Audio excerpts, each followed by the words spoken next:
નમસ્તે, મારું નામ દર્શનાબેન લાભચંદ શાહ. હું શાળા ક્રમાંક 289 કતારગામ લલિતા ચોકડી. હું URC 2 ઝોન કતારગામ. મારા ઇનોવેશનનો વિષય છે મારું પોસ્ટકાર્ડ મારું લખાણ. તો ઇનોવેશનનો જે વિષય છે એમાં જ આપણે જોઈ શકીએ છીએ કે પોસ્ટકાર્ડ. તો આ પોસ્ટકાર્ડ આપણે બાળકોને જ્યારે બતાવીએ છીએ ત્યારે આપણે બાળકો પાસેથી જાણવા મળે છે કે ઘણા બધા બાળકોએ પોસ્ટકાર્ડ જોયું હોતું નથી અને પોસ્ટકાર્ડ લખ્યા પણ નથી હોતા. તો આપણે આ પોસ્ટકાર્ડને માધ્યમનો ઉપયોગ કરી અને બાળકોને કેવી રીતે લેખન કૌશલ્ય વિકસાવી શકીએ.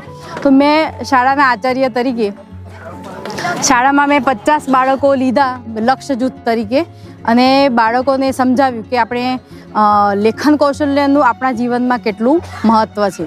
તો પોસ્ટકાર્ડ બાળકો પાસે લખાવવાના શરૂઆત કર્યા તો બાળકોને ખૂબ મજા પડી અને જુદા જુદા વિષયો લીધા, જેવા કે અહેવાલ લેખન છે, સ્વરચિત કાવ્ય છે, ડાયરી લેખન છે, પછી બાળકો પત્ર લેખન અને કોઈ પણ મુલાકાત લીધી હોય તો એ ઘટના કે પ્રસંગનું વર્ણન પણ બાળકો કરે છે.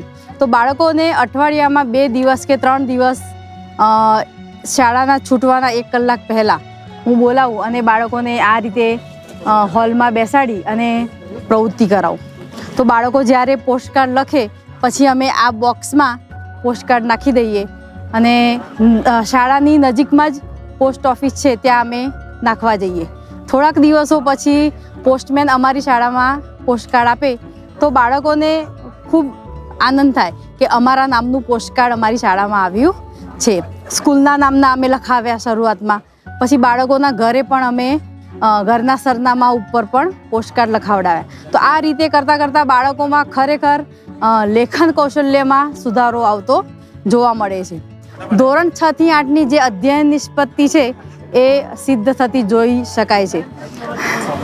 ધોરણ 6 થી 8ની અધ્યયન નિષ્પત્તિઓ છે કે પત્ર સાંભળી સમજીને લખે છે, એવી કેટલીય લેખન કૌશલ્યને લગતી અધ્યયન નિષ્પત્તિ છે એ ખરેખર સિદ્ધ થાય છે.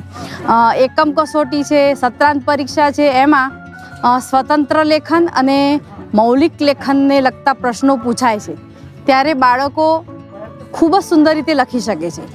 લેખન કૌશલ્યમાં પ્રથમ તો બાળક વિચારતો થાય છે. જો બાળક વિચારે તો જ લખી શકે. જ્યારે કોઈ પણ વિષય આપીએ તો બાળક સૌપ્રથમ વિચારશે કે મારે શું લખવાનું છે. તો એ વિચારતો થાય એ મહત્ત્વની વાત છે. અને CRC કક્ષાની સ્પર્ધા હોય, URC કક્ષાની સ્પર્ધા હોય ત્યારે બાળકોએ વાર્તા સ્પર્ધા, કાવ્ય લેખન સ્પર્ધામાં ખૂબ જ સરસ દેખાવ કરેલ છે અને એનું પરિણામ અને પ્રેસ નોટ તમે અહીંયા જોઈ શકો છો. મહાવીર સ્વામી વિષયની એક નિબંધ સ્પર્ધા આવેલી હતી તો એમાં રાજ્ય કક્ષાની આ સ્પર્ધા હતી. એમાં અમારો બાળક જિલ્લા કક્ષાએ પ્રથમ આવેલ છે સરતાન પર આહેત. તો એ બાળકને 12,500 રૂપિયાનો ચેક ઇનામ તરીકે મળેલ છે અને શાળાને ટ્રોફી અને અભિનંદન પત્ર પણ મળેલ છે.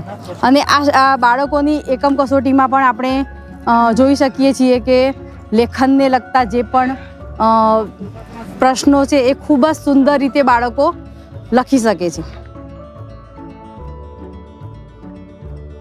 આ બધી શાળાની પ્રવૃત્તિઓ કરાવતા જે બાળકોએ ખૂબ જ સરસ રીતે લખ્યું, વિચાર્યું, એ બધા જ બાળકોને અમે ઇનામ પણ આપ્યા અને બાળકોએ ખૂબ ખુશ થઈ અને બાળકો હજુ પણ પોતાના રિલેટિવ્સને, પોતાના ફ્રેન્ડ્સને આ પોસ્ટકાર્ડ લખે છે. અને આપણે જોઈએ છીએ કે અત્યારે પોસ્ટકાર્ડની સંસ્કૃતિ આપણને લુપ્ત થતી જોવા મળે છે. તો આ લુપ્ત થતી સંસ્કૃતિ જળવાઈ રહે અને એના માધ્યમથી લેખન કૌશલ્ય વિકસે એ આપણો મૂળ હેતુ હોવો જોઈએ. GPSCની પરીક્ષાઓમાં જોઈએ છીએ આપણે, કોઈ પણ જાહેર પરીક્ષા હોય તો એમાં મુખ્ય પરીક્ષામાં લેખનના પ્રશ્નો પૂછાય છે, નિબંધના પ્રશ્નો એ રીતે. તો એમાં બાળકો સારું અભિવ્યક્તિ કરી શકે એટલા માટે આ મૂળ હોવું જરૂરી છે.